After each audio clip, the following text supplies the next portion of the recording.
نہیں کیا گیا ہے۔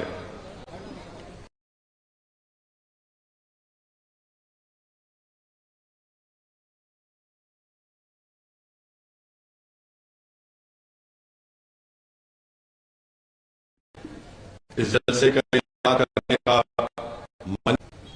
ہم اپنے بزرگوں کی ان قربانیوں کو یاد کریں اور زمانے کو اور دنیا کو یہ بھی بتائیں کہ یقیناً وطن عزیز کو آزادی ملی، مگر آزادی کی جنگ میں ہم صرف پسینہ بہانے والوں کو یاد نہیں کر سکتے اور جان کی قربانی دینے والوں کو ہم ان کو فراموش نہیں کر سکتے، جنہوں نے پسینہ بہایا۔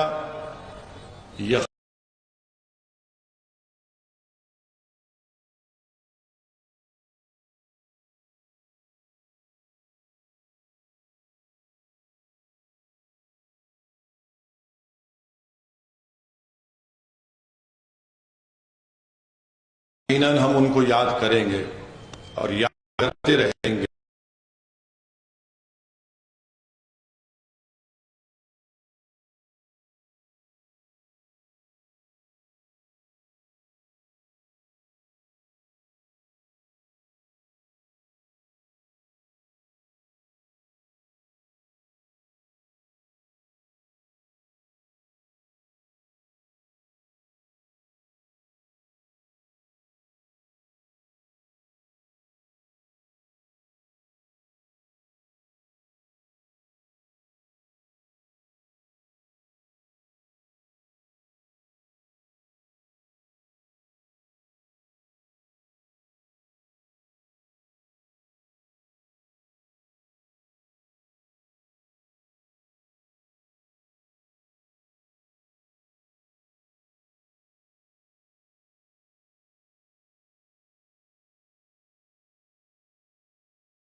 میں بکسر میں جو جنگ ہوئی ہم اس کو نہیں بھول سکتے، روہیلا کی جو جنگ ہوئی ہم اس کو نہیں بھول سکتے، اور 4 مئی 1799 کو جو شیر ٹیپو سلطان شہید رحمت اللہ علیہ نے جو انگریزوں کے خلاف لڑائی ہم اس کو نہیں بھول سکتے۔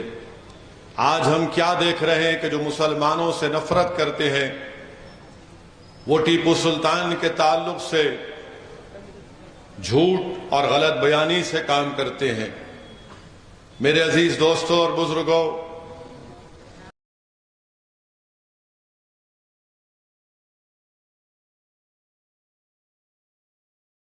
آپ نے سنا ہوگا معزز علماء کرام سے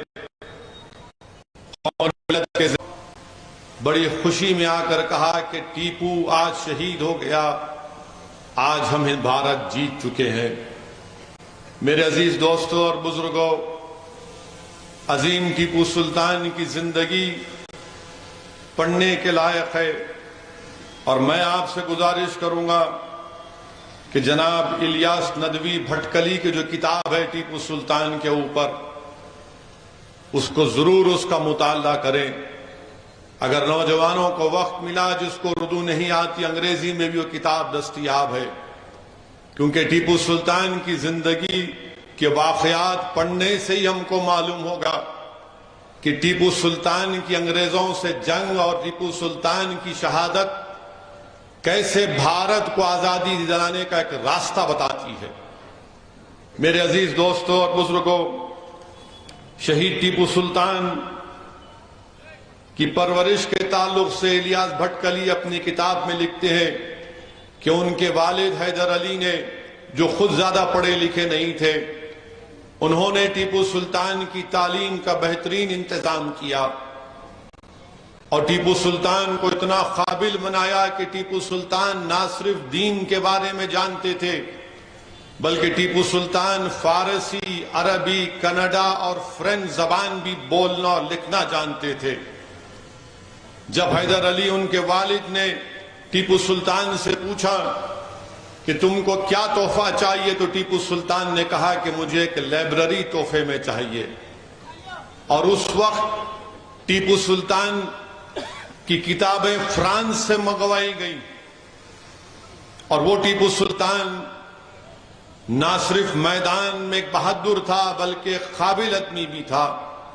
میرے عزیز دوستوں اور بزرگوں، تاریخ یہ بتاتی ہے کہ ٹیپو سلطان نے 17 سال کی عمر میں انگریزوں سے مقابلہ کیا۔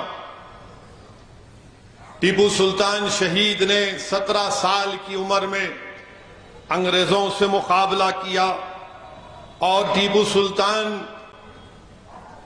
جو سلطان بنے اپنے والد کے انتقال کے بعد تو صرف 17 سال ان کی حکومت رہی۔ 17 سال میں ٹیپو سلطان نے ساحلی علاقوں میں فیکٹریاں بنائیں، اسلحہ بنانے کی فیکٹریاں بنائیں، راکٹ بنانے کی فیکٹری بنائی، اور ٹیپو سلطان نے ایسے راکٹ بنائے کہ بڑے بڑے ایمونیشن بنانے والے بھی آج بھی ٹیپو سلطان کو سلام کرتے اور خراج عقیدت پیش کرتے ہیں کہ دنیا کی جنگ میں اگر کسی نے راکٹ میں بہتری پیدا کی تو اس کا نام ٹیپو سلطان تھا۔ ٹیپو سلطان، اب بھائی صاحب خاموش بیٹھیے، یہ سیاسی جلسہ نہیں ہے۔ ٹیپو سلطان نے سلک کی فیکٹری قائم کی، ٹیپو سلطان نے اس وقت ٹائپ بنانے کا طریقہ ایجاد کیا اور اردو اخبار ٹیپو سلطان نکالتا تھا۔ پہلی جنگ ٹیپو سلطان نے 17 سال کی عمر میں انگریزوں کے خلاف لڑی۔ دوسری جنگ ٹیپو سلطان نے 1880 4 سال ٹیپو اور حیدر علی نے انگریزوں سے جنگ لڑی۔ تنجور میں ٹیپو سلطان کو کامیابی ملی، اور اس 4 سالہ جنگ کے دوران حیدر علی رحمت اللہ علیہ کا انتقال ہو جاتا ہے۔ تیسری مرتبہ ٹیپو سلطان نے جنگ لڑی تو انگریزوں کے ساتھ مراٹھا اور نظام تھے، ٹیپو سلطان کو کامیابی نہیں ملی۔ ٹیپو سلطان کو کامیابی نہیں ملنے کا غم اتنا تھا کہ مورخ لکھتا ہے کہ ٹیپو سلطان اس وقت سے تیسری جنگ جو انگریزوں کے خلاف لڑی ٹیپو سلطان نے، وہ زمین پر پتھر پر سوتے تھے، ان کو اتنی تکلیف تھی کہ میں انگریزوں سے کامیابی حاصل نہیں کر سکا۔ چوتھی جنگ جو ہوئی انگریزوں کے خلاف ٹیپو سلطان کی، تو چار جنگیں ٹیپو سلطان نے انگریزوں کے خلاف لڑی۔ میرے عزیز دوستو، لکھنے والے نے لکھا کہ ٹیپو سلطان نے ایک عالی شان مسجد کو تعمیر کیا جس کا نام مسجد اعلیٰ رکھا۔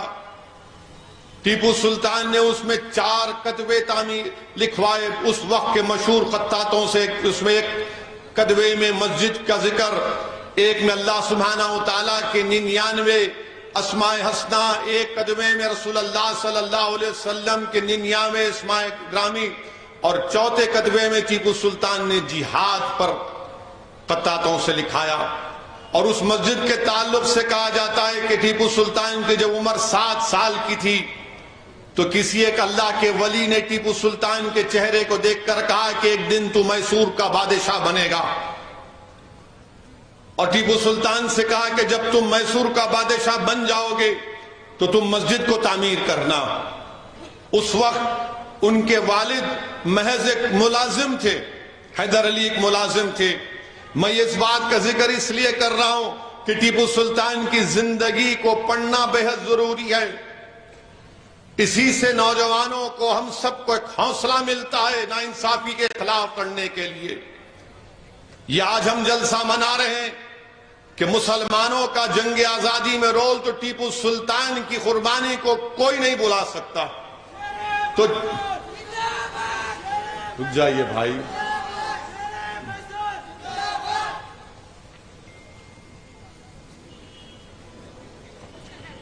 چوتھی جنگ جو ٹیپو سلطان کی ہوئی،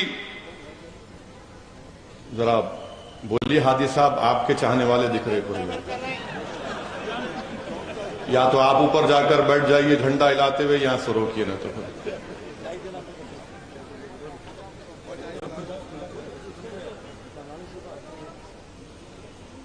میرے عزیز دوستوں اور بزرگوں،